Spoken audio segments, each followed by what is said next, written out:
Ces ouvriers ont un objectif crucial, rétablir le courant à Johannesburg. Les vols de câbles électriques en cuivre ont pris une ampleur sans précédent dans la capitale économique de l'Afrique du Sud. Conséquence, des coupures de courant récurrentes, parfois pendant plusieurs jours.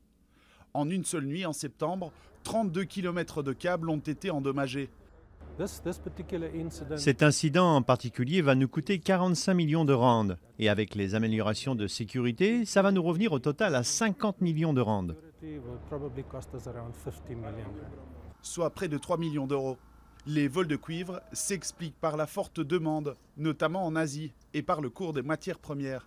Le prix de ce métal a augmenté de 60% en un an et demi, jusqu'à 6 000 € la tonne. Et quand les coupures durent plusieurs jours, ce sont les petites entreprises du centre-ville qui payent le prix fort pour louer et faire tourner des générateurs.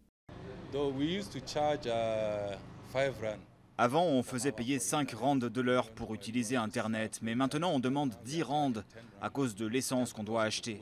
Et du coup, on perd plein de clients, vous voyez. Donc le business tourne au ralenti, mais on n'a pas le choix.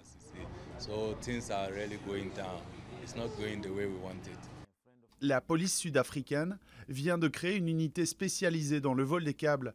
Mais la traque des criminels se heurte souvent à la corruption généralisée. Nous pensons que des fonctionnaires municipaux sont impliqués, ainsi que des sous-traitants, parce qu'ils ont des cartes de ces tunnels où sont enfuis les câbles sous les rues de Johannesburg.